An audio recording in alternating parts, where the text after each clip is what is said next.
அடுத்த வாரத்துக்கான ப்ரிடிக்ஷன் பார்த்துலாம். விஜய் ரொம்ப ரிஸ்க் எடுத்து சாரதாக்காக பசுபதி கிட்ட இருந்து அவங்க சொத்து பத்திரத்தெல்லாம் வாங்கி கொடுத்து மீட்டு கொடுக்கணுன்றதுக்காக ரொம்ப கஷ்டப்படுவார். காவேரி மாதிரியே தான் விஜயும் வந்துட்டு மற்றவங்களுக்காக யோசிக்கிறவர். கடைசியில் வந்துட்டு எல்லாத்தையும் பண்ணதுக்கப்புறம் சாரதாவும் சரி, அவங்க குடும்பத்தில் இருக்கவங்களும் சரி, விஜயை ஹர்ட் பண்ணிடக்கூடாது, இந்த தடவையாவது விஜய் காவேரியோட அருமை வந்து மற்றவங்களுக்கு புரியணும்னு நினைக்கிற விக்கா ஃபேன்ஸ் கண்டிப்பாக நம்ம வீடியோக்கு லைக் பண்ணிக்கோங்க. விஜய் வந்து நிவின், குமரன் 2 பேத்தையுமே கூப்பிட்டு ரொம்ப நேரம் வந்துட்டு பேசுவார். எல்லா டிஸ்கஷனையும் சொல்லுவார். இந்த மாதிரி இதெல்லாம் பிளான் பண்ணால் மட்டும்தான் வந்துட்டு நம்ம வந்து சாரதாத்துக்கு ஹெல்ப் பண்ண முடியும் அப்படின்ற மாதிரி சொல்லி ராகவ் வந்துட்டு கிட்னாப் பண்ணுறதுக்காக எல்லா அரேஞ்ச்மெண்ட்ஸும் நான் பண்ணிடுறேன், அதெல்லாம் பக்காவாக பண்ணிடுறேன், எந்த விதமான பிரச்சனையும் கிடையாது. நிவின், நீங்கள் ஒரே ஒரு விஷயம், ராகவ் எப்படியாவது பேசி மடக்கி நீங்கள் கூட்டிகிட்டு வரணும் நம்ம இடத்துக்கு, அது மட்டும்தான் உங்களுக்கு இருக்க டாஸ்க் அப்படின்ற மாதிரி சொல்ல எல்லாருமே வந்துட்டு நாங்கள் எல்லாத்துக்குமே ரெடி தான். குமரனும் சொல்லுவார், என்னால் என்ன முடியுமோ அது எல்லாத்தையுமே நான் பண்ணுவேன், கண்டிப்பாக வந்துட்டு இந்த தடவையாவது நான் ப்ரூவ் பண்ணியே காட்டணும். ஏன்னா ஒவ்வொரு தடவையும் கங்கா வந்து என்னை ரொம்ப கேவலமாக நினச்சிட்ருக்கா. போன தடவையும் என்னால் எந்த ஹெல்ப்புமே பண்ண முடியல, அதனால் இந்த தடவை எப்படியாவது நான் ஏதாவது பண்ணியே தருவேன் அப்படின்ற மாதிரி குமரனும் சொல்ல, நம்ம 3 பேர் யூனிட்டியாக இருந்தாங்கன்னா கண்டிப்பாக வந்துட்டு எல்லாத்தையும் பண்ண முடியும் அப்படின்ற மாதிரி விஜயம் சொல்லுவார். எல்லாமே பேசிட்டு வீட்டுக்கு போகிறதுக்கு ரொம்ப லேட் ஆயிரும். நைட்டு வந்துட்டு 1 மணிக்கிட்ட வந்துட்டு குமரன் போனதுமே கங்கா கேட்பாங்க, ஏன் இவ்வளோ நேரம் ஆயிடுச்சு, ஏன் இவ்வளோ நேரம் எங்கே பேசிகிட்டு இருந்தீங்க, யார் கூட பேசிகிட்டு இருந்தீங்க அப்படின்ற மாதிரி கேட்க, நான் விஜய், குமரன் 3 பேருமே நிவின் 3 பேருமே பேசிக்கிட்டு இருந்தோம். சாரதாத்துக்கு இருக்கிற பிரச்சனையை அந்த சொத்து பத்திரத்தை மீட்டு தரதுக்காக தான் எல்லா டிஸ்கஷனும் பண்ணிகிட்டு இருந்தோம் அப்படின்ற மாதிரி சொல்ல, ஓ இதெல்லாம் வேற வந்து அவர் பண்ணுறாரா, உங்கள் பணக்கார மருமக வந்துட்டு எல்லா ஸ்கோர்ஸையும் எல்லா பர்ஃபார்மன்ஸையும் பண்ணி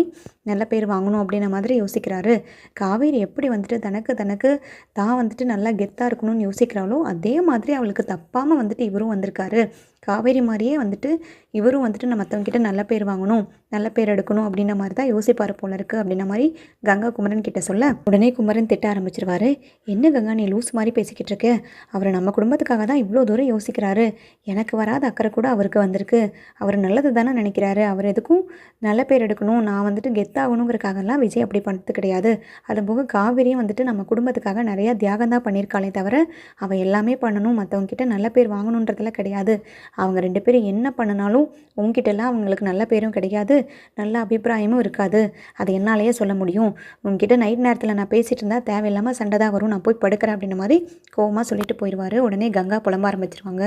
இவருக்கு அப்படி என்ன தான் வந்துட்டு காவேரி மேலே பாசமோ தெரியல,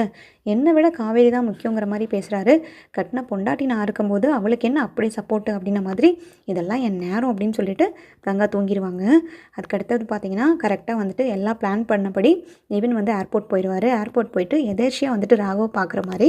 விசிட் பண்ணுற மாதிரி பண்ணிகிட்ருப்பாரு. அங்கே நின்றுட்டு இருக்கும்போது ராகவே வந்துட்டு, நிவின் நீங்கள் என்ன பண்ணுறீங்க இங்கே அப்படின்ற மாதிரி கேட்டுட்டு ஸ்டார்ட் பண்ணுவார். உடனே நான் இங்கே ஒரு ஃப்ரெண்டை வந்துட்டு ரிசீவ் பண்ணுறதுக்காக வந்திருக்கேன். ராகவ் நீ எங்கே, நீ ஃபாரினில் தானே இருக்கிறதா சொன்னாங்க அப்படின்ற மாதிரி கேட்க, இல்லை நான் ஃபாரின்லேருந்து இன்றைக்கி தான் வந்திருக்கேன், அப்பாவை தங்கச்சி அக்காவெல்லாம் பார்த்து ரொம்ப நாள் ஆச்சு, அதனால தான் வந்து பார்த்துட்டு போகலான்னு வந்திருக்கேன். அது போக அக்காவுக்கும் வந்துட்டு நிறையா பிரச்சனைன்னு கேள்விப்பட்டேன், அதனால தான் அவளை பார்த்து கொஞ்ச நாள் இங்கேயே இருக்கலான்னு வந்திருக்கேன் அப்படின்ற மாதிரி சொல்ல, உடனே வந்துட்டு நீங்கள் என்ன பண்ணுறீங்க, ஆமாம் கேள்விப்பட்டேன், அதெல்லாம் உண்மையா, நீங்கள் யமுனாவை கல்யாணம் பண்ணிட்டீங்களாமே அப்படின்ற மாதிரி கேட்க, சரி இது இப்போ எதுக்கு அதெல்லாம் பேசிக்கிட்டு இருக்க ராகவ், நீ எப்படி இருக்க, உனக்கு எல்லாம் ஓகேவாங்க, ஃபாரின்லாம் செட் ஆகிடுச்சா அப்படின்ற மாதிரி ரொம்ப கேஷுவலாக பேசுவார். ஆல்ரெடி பார்த்தீங்கன்னா குமரன் வந்துட்டு பசுபதி வந்து ஒரு ஆளை வந்துட்டு ரிசீவ் பண்ணுறதுக்காக அனுப்பியிருப்பார். அந்த ஆளோட காரை வந்துட்டு பஞ்சர் பிடிங்கி விட்டுருவார். அவரை வந்துட்டு மடக்கி வேறு பக்கம் டைவர்ட் பண்ணி விட்டுட்டுருக்கிறது குமரனோட டாஸ்க்கு. அதை வந்து குமரன் பண்ணிகிட்ருப்பார். உடனே வந்துட்டு நிவின், என்னாச்சு இவ்வளோ நேரம் ஆச்சு, ரிசீவ் பண்ணுறதுக்கு உனக்கு யாருமே வரலையா அப்படின்ற மாதிரி கேட்க, இல்லை அப்பா ஏற்கனவே அனுப்பிட்டேன்னு சொன்னார், பட் இன்னும் அவனை ஆளை காணும், இவனுங்கெல்லாம் இப்படி தான் இருக்காங்க, ஃபாரின்லாம் இப்படி கிடையவே கிடையாது அப்படின்ற மாதிரி கொஞ்சம் பந்தாவாக பேசிகிட்டு இருப்பார். உடனே வந்துட்டு என் ஃப்ரெண்டும் வரக்கு கொஞ்சம் லேட் ஆகுமாம்மா, 2 ஹவர்ஸ் ஆகுமாம்மா, நான் வேணால் உன்னை ட்ராப் பண்ணிடுறேன், ஒன்றும் பிரச்சனை கிடையாது, நம்மளும் பேசி ரொம்ப நாள் ஆச்சு, ஷேர் பண்ணிக்கிறதுக்கு நிறையா இருக்குல்ல, உனக்கும் கொஞ்சம் வந்துட்டு ரெஃப்ரெஷிங்காக இருக்கும் அப்படின்ற மாதிரி நிவின் வந்து ராகவ் கிட்ட சொல்லுவார். உடனே கொஞ்சம் யோசிச்சு பார்த்துட்டு, இல்லை நிவின் இதெல்லாம் அப்பாவுக்கு தெரிஞ்சால் வந்துட்டு பிரச்சனை ஆயிரும், அப்பாவும் அக்காவும் ஆல்ரெடி உங்கள் கூட பேச்சுவார்த்தை இல்லை, பேசுறதில்லன்னு கேள்விப்பட்டேன், தேவையில்லாமல் நீங்கள் என்னை ட்ராப் பண்ண போய் அது அவங்களுக்கு தெரிஞ்சதுன்னா சங்கடம் தான் ஆகும், வேண்டாம் அதெல்லாம் இருக்கட்டும் அப்படின்ற மாதிரி சொல்ல, இதில் என்ன ராகவ் இருக்குது, அதை போக நம்ம எல்லாம் சொந்தக்காரங்க, நீ ஃபாரின்லேருந்து வந்திருக்க, இதே உள்ளூரில் இருந்தேன்னா கூட எனக்கு அந்தளவுக்கு பாசம் இருக்காது, நீ ஃபாரின்லேருந்து வந்திருக்க, இவ்வளோ வருஷம் கழிச்சு நான் உன்னை வேற பார்க்குறேன், எனக்கு எப்படி உன்னை தனியாக விட்டுட்டு போகிறதுக்கு மனசு வரும், பரவாயில்ல இட்ஸ் ஓகேவா அப்படின்ற மாதிரி மடக்கி வந்து கூட்டிகிட்டு போயிடுவார் ராகவன். உடனே வண்டியில் போகும்போது ஓவராக பேசிகிட்டு இருப்பார் ராகவ். அம்மா அந்த யமுனாவை போய் நீ கல்யாணம் பண்ணியிருக்கேன், உனக்கு கொஞ்சம் கூட வெக்கமாகவும் அசிங்கமாகவும் இல்லையா, அவளை நானே வந்துட்டு என்னென்னலாம் பண்ணியிருக்கேன் தெரியுமா, அவள்லாம் ஒரு ஆளுன்னு சொல்லிட்டு நீ அவளை கல்யாணம் பண்ணியிருக்க பாரு, அதுவும் போக உன்னை வந்து மடக்கி கடத்தி உன்னை மிரட்டிலாம் வந்துட்டு கல்யாணம் பண்ணி வச்சாங்களாமா,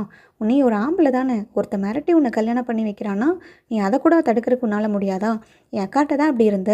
ஆல்ரெடி போய் காவேரிக்கிட்டேயும் அப்படி பிரச்சனை பண்ணிவிட்டு அடுத்தது அவள் குடும்பத்திலேயே யமுனாவை கல்யாணம் பண்ணியிருக்க பாரு, உன்னெல்லாம் என்ன தான் சொல்கிறது, நம்ம குடும்பத்துக்கே அசிங்கம் அப்படின்ற மாதிரி சொல்ல ரொம்ப கோவம் வரும் நிவின்கே. அப்படியே ரொம்ப கோவத்தை கண்ட்ரோல் பண்ணிவிட்டு, ஏய் ராகவ், நீ ஓவராக பேசுகிற, நீ யமுனாவை பற்றி மற்றவங்கள பற்றியெல்லாம் பேசக்கூடாது, உனக்குன்னு ஒரு லிமிட் இருக்குது, அப்புறம் பார்த்துக்கோ, நீ வந்து ஆல்ரெடி நம்ம ஊருக்குள்ளே இருக்கிற மாதிரி பேசிகிட்டு இருந்த மாதிரி பேசினா இங்கேயே இறக்கி விட்ருவேன் பார்த்துக்கோ அப்படின்ற மாதிரி சொல்ல, இல்லை பிரதர், நான் கேஷுவலாக தான் சொல்கிறேன், யமுனா நீ உன் லெவலுக்கெல்லாம் யமுனா ஒன்றுமே கிடையாது, உன் ரேஞ்சுக்கு போய் நீ யமுனாவை கல்யாணம் பண்ணியிருக்க அப்படின்ற மாதிரி சொல்ல, அவள் என்னோடய ஒய்ஃபு,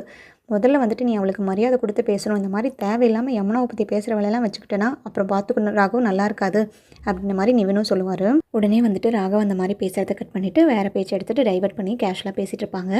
உடனே வந்துட்டு நிவின் மெசேஜ் போட்டு விட்ருவார் விஜய்க்கு, நாங்கள் நீங்கள் சொன்ன இடத்துக்கு தான் ரீச் ஆகிட்ருக்கோம், இன்னொரு 5 மினிட்ஸில் வந்துடுவோம், எல்லாமே ஓகே தான், நீங்கள் நெக்ஸ்ட் என்ன பண்ணுமோ பண்ணிக்கோங்க அப்படின்ற மாதிரி சொல்ல, உடனே விஜய்க்கு அவ்வளோ ஹாப்பியாக இருக்கும். உடனே பசுபதிக்கு கால் பண்ணிடுவார். ஏ பசு, என்ன எப்படி இருக்க, நல்லா இருக்கியா, நீ நல்லா இருப்பேன்னு தான் நினைக்கிறேன், ஏன்னா எங்களுக்கு இப்படி ஒரு ட்விஸ்ட்டை கொடுத்துட்டு நீ அங்கே ஜாலியாக தான் இருப்ப, சரி அதுக்கு ஒரு எண்டு கார்டு கொடுத்துருவோம், நானும் வந்துட்டு இவ்வளோ நாள் இன்வால்வ் ஆகாமல் இருந்தேன், பட் இப்போ தான் இன்வால்வ் ஆகிட்டேனே, என் அத்தைக்கும் சரி என் குடும்பத்துக்கும் சரி நான் இருக்கேன், என்ன மாரி நீ ஏதாவது பண்ணிடுவியா அப்படின்ற மாதிரி கேட்க,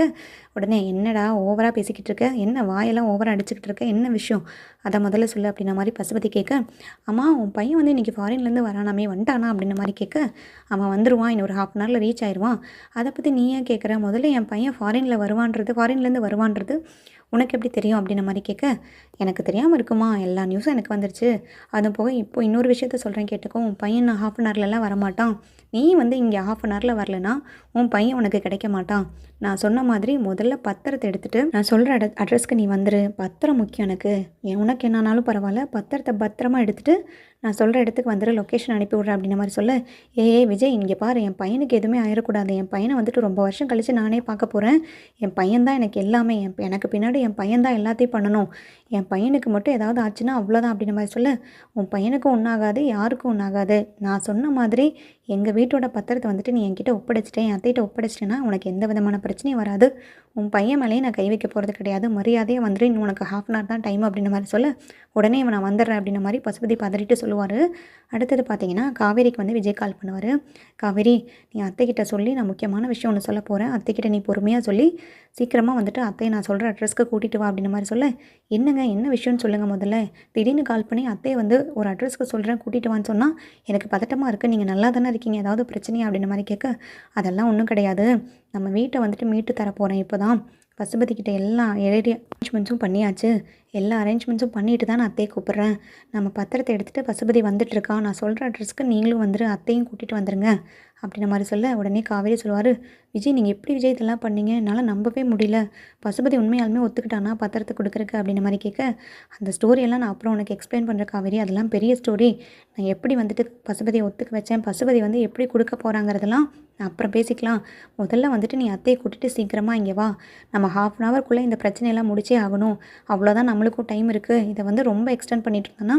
பசுபதி வந்து யோசிக்க ஆரம்பிச்சிருவான், வேறு மாதிரி ஏதாவது ட்ரை பண்ணுவான், அதுக்குள்ளே நீ அத்தையை கூட்டிகிட்டு சீக்கிரமாக வந்துடு அப்படின்ற மாதிரி சொல்ல, விஜய் எனக்கு ஒரே ஒரு ஆசை மட்டும் இருக்குது, அதை மட்டும் நீங்கள் நிறைவேற்றுறீங்க அப்படின்ற மாதிரி சொல்ல, என்னன்னு சீக்கிரமாக சொல்லிடி நீ வேறு இந்த டைமில் அப்படின்ற மாதிரி விஜய் கேட்க, இல்லை விஜய், அங்கே நம்ம கொடைக்கானல் வீட்டில் வந்து அம்மா வந்துட்டு பசுபதியோட காலில் விழுந்துட்டாங்க, அதை பார்த்ததுலேருந்து எனக்கு ரொம்ப மனசுக்கு சங்கட்டமாக இருந்துச்சு,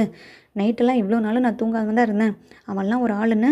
என் அம்மாவை அவன் காலில் விழுக வச்சுட்டான், அதனால் அவன் வந்து அம்மா காலில் விழுந்தே ஆகணும், பத்திரத்தை கொடுக்கும் போது இதையும் சேர்த்து பண்ண வைங்க, அப்போ தான் எனக்கு இன்னும் மனசுக்கு நிம்மதியாக இருக்கும் அப்படின்ற மாதிரி சொல்ல, ஐயோ என் பொண்டாட்டி என்ன மாதிரியே தான் மூளை, என்ன மாதிரியே தான் அறிவு, நான் என்ன யோசித்து வச்சுருக்கணும், நான் என்ன பிளான் பண்ணி வச்சுருக்கணும், அதே தாண்டி நீயும் சொல்கிற, அதுக்கு எல்லா அரேஞ்ச்மெண்ட்ஸும் பண்ணியாச்சு, அவன் பத்திரத்தை கொடுத்த உடனே வந்துட்டு